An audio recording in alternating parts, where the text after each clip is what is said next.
क्या आप गेस कर सकते हो कि एप्पल के ऐप स्टोर पे कौन सी music streaming service number 1 spot पे होगी? Apple Music, Spotify, YouTube music, Amazon music. It's Spotify.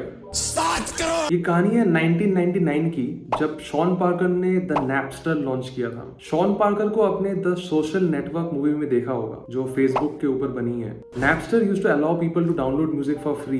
As a result Napster को सू किया गया for piracy and copyright violations. फिर एक नई टेक्नोलॉजी आई क्लाउड कंप्यूटिंग के नाम से, एंड स्पॉटिफाई ने इस टेक्नोलॉजी का फायदा उठाते हुए 2006 में अपना म्यूजिक स्ट्रीमिंग सर्विस लॉन्च किया, which basically meant that you no longer needed to download these music files. As long as you had access to the internet, you could save it on the cloud. And अब Spotify is the number 1 music streaming service in the entire world. तो अब देखते हैं कि Spotify ने अपनी marketing कैसे की. How did it become the number 1 player in the world? तो शुरू में जब Spotify launch हुआ, when it got launched in 2008, it kept its service only invite only, which means कि अगर आपके पास invite होगा, only then you'll be able to use Spotify. तो अब मास्टर स्ट्रोक ये था कि ये जो एक्सेस का लिमिट था, ये भी limited it to 5 people. So अगर मेरे पास Spotify का एक्सेस है एंड मैं अगर Spotify यूज कर रहा हूँ, तो मैं सिर्फ अपने 5 दोस्तों को ही इनवाइट कर सकता हूँ स्पॉटिफाई में, प्रोग्राम में. तो इसको बोलते हैं invite only strategy, invite only tactic, which is used by many companies. And the primary reason why it is used is to basically create demand and create scarcity. कि इमेजिन अगर iPhone, for example iPhone का price मैं कम कर दूं, तो बहुत लोग आईफोन खरीद पाएंगे, and as a result iPhone will be like a common place. IPhone सबके पास होगा एंड बहुत लोग यूज नहीं करेंगे आईफोन को, बहुत लोग डिमांड नहीं करेंगे आईफोन को, because it will be like a common. तो क्योंकि लिमिटेड लोगों के पास एक्सेस था स्पॉटिफाई का, more people wanted to get on board and more people wanted to try it out, and that is why when people saw on social media कि hey I'm using Spotify, let's say कि मेरे पास access आ गया, invite आ गया, तो मैंने social media पे जाके tweet कर दिया या पोस्ट कर दिया कि hey look I'm using Spotify, there is this new cool service which allows people to stream music for free and put it up on cloud. You can access your music anywhere, anytime, as long as you have access to the internet. Now other people seeing those posts on social media, they will get excited, they will want to become a part of this, they will want to use it. So what they'll do is they'll go and ask these people जिन्होंने social media पे post किया कि मुझे भी चाहिए access, मुझे भी use करना है स्पॉटिफाई. एंड इनका ये स्ट्रेटेजी इतना सक्सेसफुल हुआ कि they replicated the same strategy in different countries. तो यूएस में पहले सक्सेसफुल होने के बाद यूके में जब इन्होंने लॉन्च किया, सेम स्ट्रेटेजी यूज किया. They went invite only in UK as well, and UK में भी इनका ये स्ट्रेटेजी बहुत सक्सेसफुल रहा. एंड इनका स्पॉटिफाई का डिमांड इतना बढ़ने लगा कि इन लोगों ने पेड सब्सक्रिप्शन लॉन्च किया था 2011 में फॉर $9.99 पर मंथ. एंड उस टाइम पे they saw the demand becoming so huge that they went back to being invite only. They first launched the paid subscription but then had to go back to invite only. So the next thing that Spotify started doing was partnering with these different communities and publishers and social networks like Facebook, Discord, Twitter, Instagram. हर जगह पे you can share what you're listening on Spotify, and then your network, your friends can discover what you're listening to. You can invite your friends. The number of users in millions went so much up from June 2011.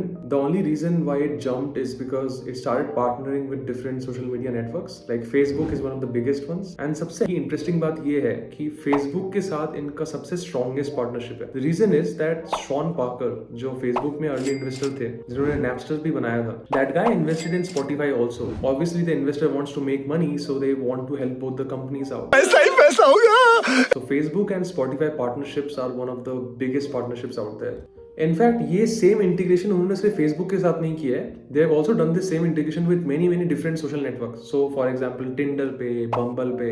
I just show you some screenshots कि कैसे integrate किया है. यहाँ पे जो तुम्हारा particular person है जिसको यू आर स्वाइपिंग लेफ्ट और right, you will be able to see how is their music taste like. That is the thought process. So the idea is कि to help you find people who share the same music taste as you. And यहाँ पे देखो Spotify ने play station के साथ भी partner किया है. If you go on these integrations, you will be able to see कि कितना स्मार्टली उन लोगों ने हर जगह पे wherever there is social presence, हर जगह पे they have partner. या तो उनकी नेक्स्ट स्ट्रेटेजी जो है वो है सोशल मीडिया वाली स्ट्रेटेजी. एंड सोशल मीडिया पे जो उनकी स्ट्रेटेजी है that is common among all the social media platforms that they are on. And इसको ध्यान से सुनना, ये बहुत ही इंटरेस्टिंग है. This applies to many different startups, businesses and companies. ये स्ट्रेटेजी हमेशा काम करती है. And this is not only a strategy, this is actually human nature. So as people we always look up to people who are higher up in the social hierarchy, right. तो ये लोग क्या करते हैं कि स्पॉटिफाई डिफरेंट आर्टिस्ट के साथ collaborate करती है. Top artist, celebrities, artist, influencers. And उनका जो इन्फ्लुएंस है उसको यूज करके मासेस को कैप्टिवेट करती है, मासेस को इन्फ्लुएंस करती है। तो सारे सोशल मीडिया साइट्स पे हम देखेंगे अभी कि हर जगह पे, चाहे वो इंस्टाग्राम हो, फेसबुक हो, ट्विटर हो, यूट्यूब हो या टिकटॉक हो, हर जगह पे they are using celebrities, they are using the influence of celebrities and influencers and high status people to grab the attention and engage with the common people. So I'll show you how they are working, how this works for every single social media platform that they are on. So let's look into it. तो यहाँ पे as you can see, पहले हम जैसे for example Facebook देखते हैं, ठीक है? तो फेसबुक पे they have like 23 million followers. 23 million followers is not a joke, right?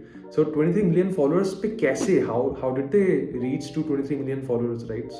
तो इनका स्ट्रेटेजी बहुत सिंपल है। ये लोग आर्टिस्ट को रोप करते हैं, आर्टिस्ट के साथ पार्टनर करते हैं, एंड आर्टिस्ट का जो भी मीडिया है, जो भी वीडियो फुटेज है, इमेज है, वॉइस है, वो सब यूज करके ये लोग सोशल मीडिया पे डोमिनेट करते हैं। Basically it's a very smart play of integration, integrating the celeb, the influencer with their song, because to listen to their song you have to go to their platform, to Spotify, but the face and the reason why you will go to it is because of that celeb, the influencer. Similarly, अब अगर Facebook से हट के अगर हम let's say different social media handles इनका analyse करेंगे तो हम देखेंगे same pattern follows in every of their social media handles. या so partnership with festivals is something that they have started recently, and what it essentially means is कि imagine क्योंकि live concert हो रहा है, right? Let's say you are going to a live event. बहुत लोग live event पे नहीं जा पाते हैं because it's way too costly and people can not afford that much to go to a conference और एन इवेंट। उनके लिए Spotify is making it accessible to everyone to get a sense of what is going on in those events and conferences. So let's say कोई favorite celebrity आ रहा है आपका and concert पे आप नहीं जा सकते हो because it's very costly.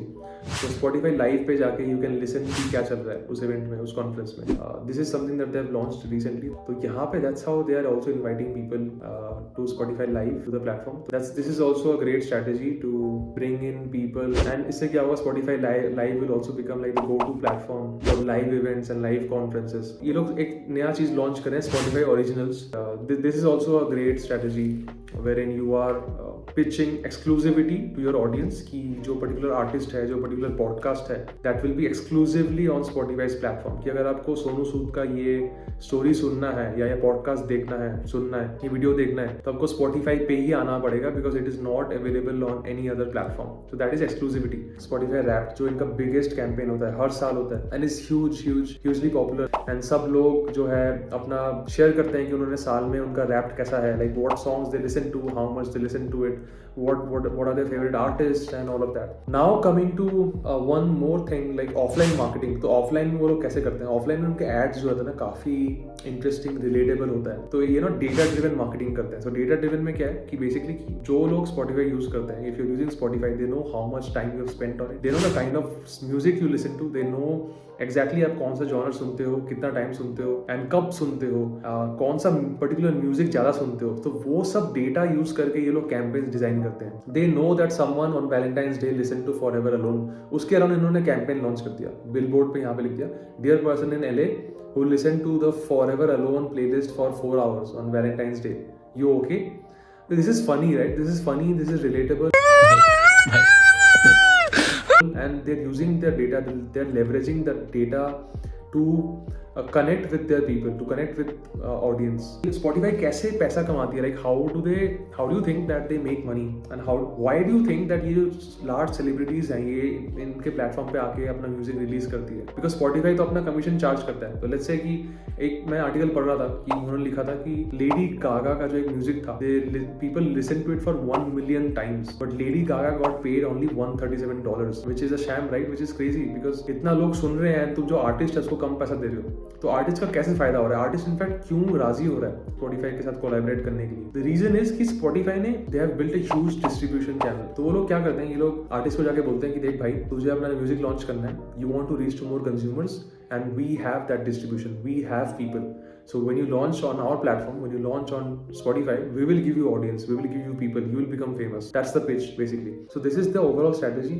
I hope you enjoyed it. If you liked it, like the video, share it with your friends, share it in your network, and feel free to ask any questions that you may have or any other particular company that you would want me to study. Okay, stay tuned, bye, take care.